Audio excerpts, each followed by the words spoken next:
Shalom, shalom saudara, Bapak Ibu dimanapun saudara berada. Saya senang sekali kita bisa jumpa kembali di channel YouTube Immanuel TV. Kita malam ini mau belajar firman Tuhan, merenungkan firman Tuhan bersama-sama. Mari kita berdoa. Bapa, kami mengangkat kedua tangan kami di hadapan Tuhan. Bapa, terima kasih. Kami angkat tangan sebagai tanda kami ini milik-Mu Tuhan. Terima kasih untuk nafas yang Kau beri. Sampai detik ini kami masih ada karena kemurahan-Mu, karena anugerah-Mu Tuhan. Urapi hamba-Mu ini yang tidak ada apa-apanya. Urapan yang baru, ampun yang baru, iman marifat yang baru. Turun atasku berlimpah-limpah. Urapi juga setiap umat-Mu yang mendengarkan firman-Mu di siaran ini Tuhan. Kami mau menjadi pelaku firman-Mu. Di dalam nama Yesus Kristus Tuhan, kami berdoa mengucap syukur. Amin. Saudaraku yang dikasihi Tuhan, malam ini kita mau baca firman Tuhan di Ulangan pasal 5 ayat 16, 17, 18, 19, 20, 21. Firman Tuhan berkata demikian. Hormatilah ayahmu dan ibumu seperti yang diperintahkan kepadamu oleh Tuhan Allahmu, supaya lanjut umurmu dan baik keadaanmu di tanah yang diberikan Tuhan Allahmu kepadamu. Jangan membunuh, jangan berzina, jangan mencuri, jangan mengucapkan saksi dusta terhadap sesamamu, jangan mengingini istri sesamamu, dan jangan menghasratkan rumahnya atau ladangnya atau hambanya laki-laki atau hambanya perempuan atau lembunya atau kedelainya atau apapun yang dipunyai sesamamu. Yang saya ingin mengajak saudara untuk merenungkan firman Tuhan bersama-sama dari ayat yang ke-20. Jangan mengucapkan saksi dusta terhadap sesamamu. Jangan mengucapkan saksi dusta atau bohong terhadap sesamamu. Saudaraku yang kasih Tuhan, dimanapun saudara berada, tidak mungkin, di dunia ini tidak mungkin saudara, ada manusia yang tidak pernah dusta. Tidak mungkin tidak ada manusia yang tidak pernah dusta atau tidak pernah bohong terhadap sesamanya. Saudaraku yang kasih Tuhan, firman Tuhan datang kepada saudara dan saya. Jangan mengucapkan saksi dusta terhadap sesamamu. Hari-hari ini kalau kita mau jujur ngomong, ketika kita turun di lapangan, di perusahaan, di pabrik, di toko-toko, di tempat kita kerja, kita punya banyak pengalaman menjumpai orang bohong, menjumpai orang dusta. Dia tahu itu dusta, tapi dia tetap lakukan. Dia tahu itu bohong, dia tetap lakukan. Nggak apa-apa, dosa dikit-dikit nggak apa-apa, bohong-bohong dikit nggak apa-apa, nggak ada yang tahu. Bos saya juga nggak tahu, istri saya nggak tahu, suami saya nggak tahu, anak-anak saya juga nggak tahu, orang-orang sekitar saya, teman-teman saya nggak tahu. Iya, tapi Tuhan Maha tahu. Saya punya pengalaman saudaraku yang kasih Tuhan. Saya pernah menjumpai orang. Orang itu belanja saudara. Belanja. Dulu 10 tahun yang lalu. Orang itu mau belanja saudara. Pak, boleh nggak? Ini saya belanja 100 juta. Tapi Bapak bukanya 110 atau 120 juta. Boleh nggak Pak? Nanti kalau bos saya bayar 110, 120 juta. Nanti 10 juta, 20 juta kasih ke saya ya Pak. Waduh. Ngeri saudara. Saya untungnya aja nggak segitu. Dia bisa minta uang lebih daripada bonnya. Dia dusta kepada bosnya. Dia bohong kepada bosnya. Bukankah hari-hari ini juga terjadi di masyarakat? di masyarakat umum, di kantor pemerintahan, di kantor perusahaan, di kantor pekerjaan di mana kita kerja, di lapangan, ada menjumpai banyak orang suka dusta, bohong, dusta. Dia bilang, kamu nggak ada dusta nggak bisa hidup. Kamu nggak ada bohong. Aduh, hari ini gimana mau jujur? Aduh, bohong aja susah untuk hidup, apalagi jujur katanya. Aduh, saudaraku yang dikasih Tuhan. Tapi firman Tuhan datang kepada saudara dan saya tidak secara kebetulan. Malam ini saya mau bahas tentang akibat dosa dusta. Apa saudara? Akibat dosa dusta. Akibat dosa bohong terhadap sesama. Mengerikan saudara. Mari kita baca firman Tuhan. Ada satu kisah. Di Perjanjian Baru di Kisah Para Rasul 5. Judulnya Ananias dan Safira. Karena panjang saudara bisa baca sampai selesai. Kisah ini luar biasa. Ananias dan Safira ini. Saya sering kali salah ngomong, salah baca, salah ngucap. Itu tandanya saya nggak pandai sharing firman. Tapi saya mau belajar saudara. Saya mau belajar sebut nama salah. Tapi nggak apa-apa. Tuhan tahu, saya jujur, saya apa adanya di hadapan Tuhan. Kisah ini sangat menginspirasi saya. Saya percaya ketika saudara baca firman Tuhan ini juga menginspirasi saudara. Ananias dan Safira ini suami istri saudara. Sudah suami istri. Dia punya sebidang tanah. Tanahnya mungkin luas. Tanahnya banyak atau sedikit saya nggak tahu. Dia punya sebidang tanah. Dengan setahu istrinya, seizin istrinya, Ananias ini menahan sebagian dari hasil penjualan tanah itu, dan sebagian itu dibawa ke kaki, diletakkan di depan kaki Rasul. Dia jual tanah itu, mungkin sekian miliar, kalau sekarang 10 miliar mungkin. Lalu dia menahan sebagian. Lalu dia bawa sebagian kepada hamba Tuhan. Ceritanya seperti itu saudara. Tetapi Petrus berkata, Ananias, mengapa engkau hatimu dikuasai iblis sehingga engkau mendustai roh Tuhan, menahan sebagian dari hasil penjualan tanah itu? Bukankah tanah itu kalau belum jual itu tetap milikmu? Atau tanah itu dijual hasilnya juga tetap milikmu? Mengapa engkau bohong, mendustai roh Allah, Roh Kudus, dan merustai saya, membohongi saya? Ketika dia bicara demikian, tiba-tiba Ananias tumbang jatuh ke tanah dan mati saudara. Mengerikan saudara. Mengerikan nggak? Mengerikan saudaraku. Lalu 3 jam kemudian istri datang. Istrinya nggak tahu apa yang terjadi, suaminya Ananias sudah mati karena bohong dusta.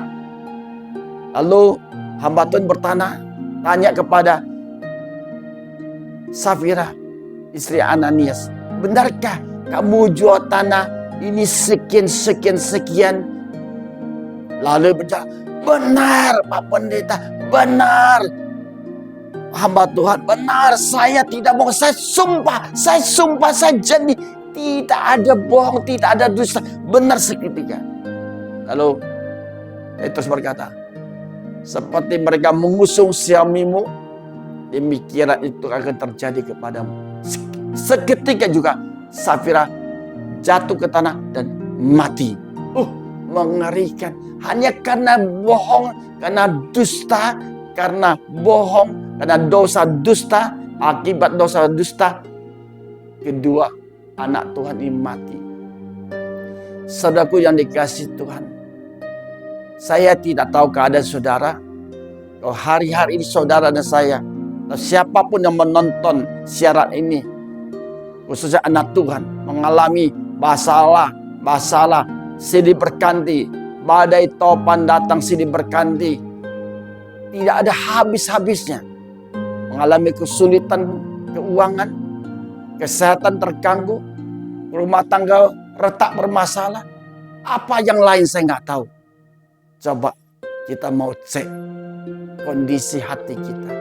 Apakah kita sering dusta di hadapan Tuhan dan dusta di hadapan sesama. Suka bohong, di mana-mana bohong sana, bohong sini.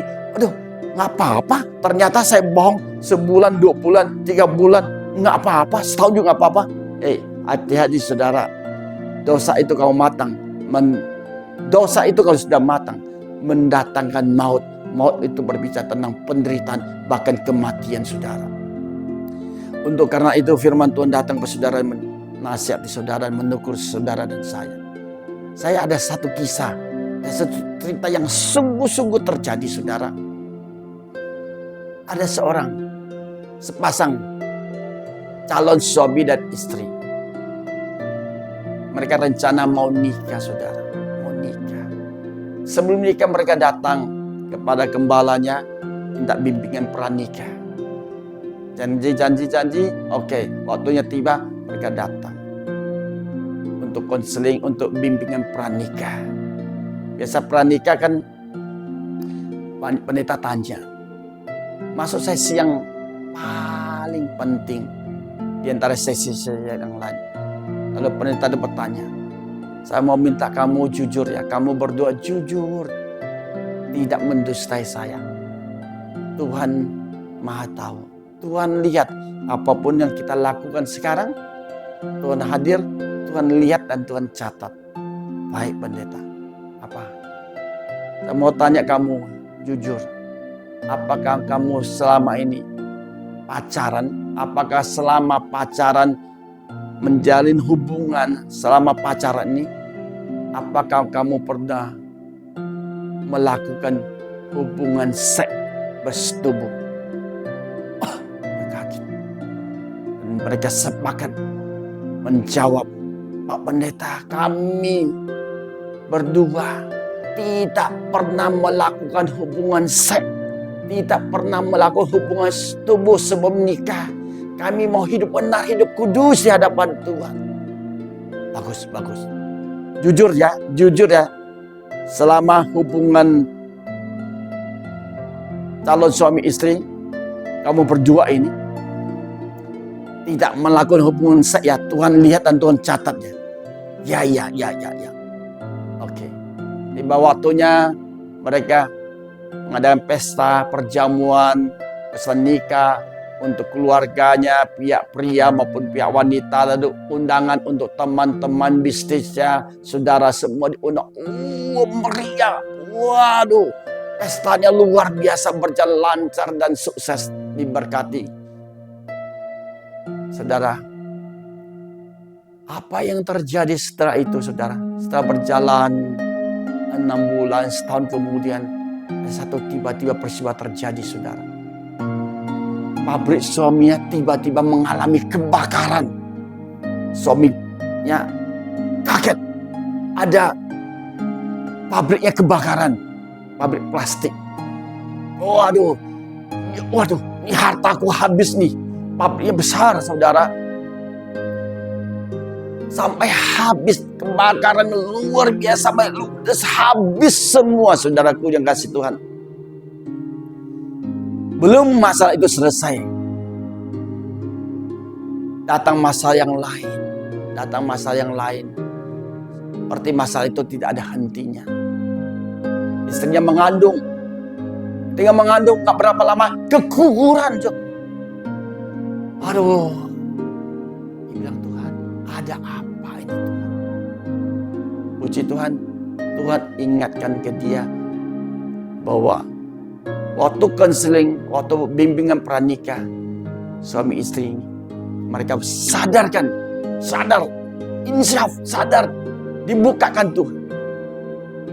Pernah mendustai, membohongi pendeta gembala. Saudaraku yang kasih Tuhan, apa yang terjadi dengan kesungguhan hati, dengan hati yang bertobat, lalu mereka berdua berjanji mau datang kepada gembalanya yang pernah dia dustai, bohong. Dia telepon, dia datang kepala-kepalanya. Pak Gembala, Pak Pendeta, kami ini suami istri berdua mau ngaku dosa. Dosa apa? Bukankah waktu bimbingan pranikah semua sudah berjalan bagus, berjalan jujur, berjalan dengan luar biasa? Pestamu juga diberkati Tuhan. Kami mau datang, mau mengakui dosa kami, Pak. Dosa apa? Kami waktu konseling sebelum diberkati, Pak, kami telah membohongi Papa. Kami telah melakukan hubungan seks sebelum nikah, Pak.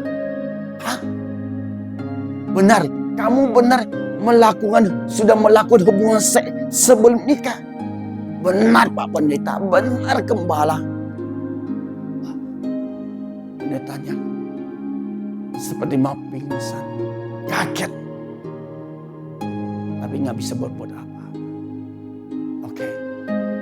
Gembalanya menasihati dia, minta ampun kepada Tuhan. Sungguh-sungguh ngaku dosamu di hadapan Tuhan. Tuhan ampuni dan Tuhan pulihkan. Ngaku dosa sama gembala. Gembalamu juga mengampuni supaya kamu hidupmu sembuh dipulihkan Tuhan. Tapi ada satu hal yang saya minta kepadamu.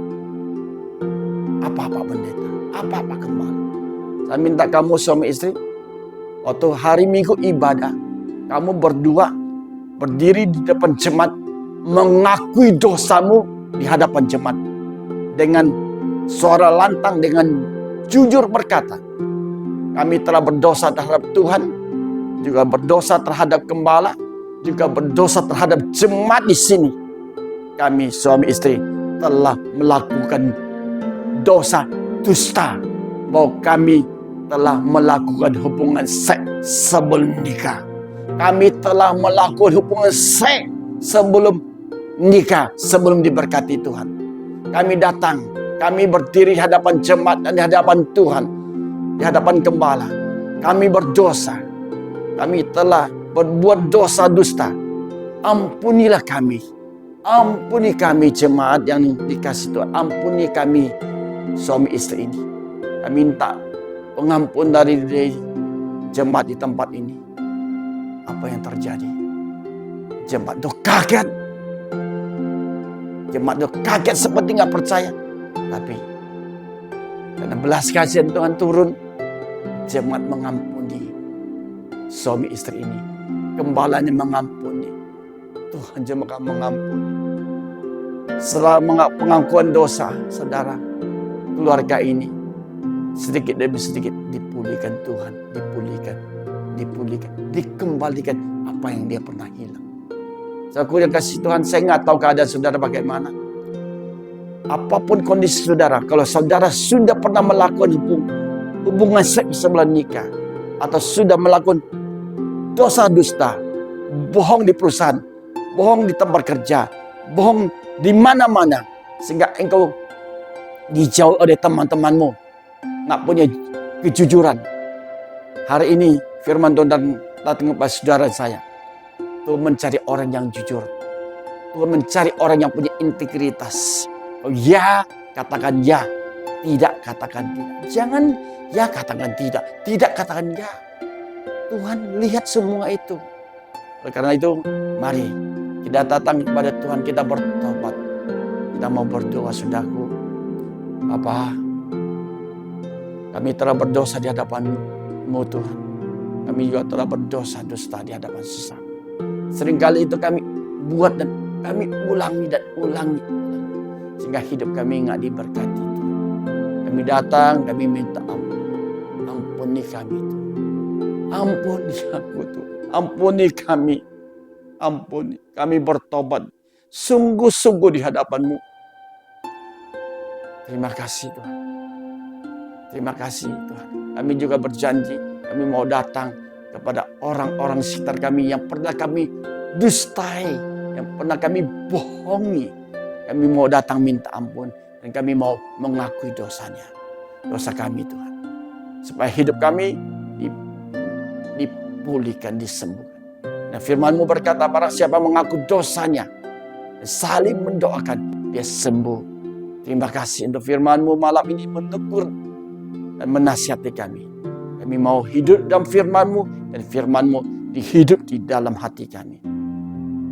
Bapa, terima kasih. Kami membuka hati kami, mengangkat kedua tangan kami untuk menerima berkat-Mu. Kiranya berkat dari Allah Bapa yang berlimpah-limpah di dalam cinta kasih sayang dari Yesus Kristus Tuhan, serta persekutuan indah dan manis dengan Roh Kudus mulai malam ini menyertai saudara dan saya, bahkan sampai selama-lamanya. Nama saudara dan nama saya terdaftar di dalam kitab kehidupan di surga. Haleluya. Amin. Amin. Sampai jumpa di next video di channel YouTube Immanuel TV. Haleluya. Amin.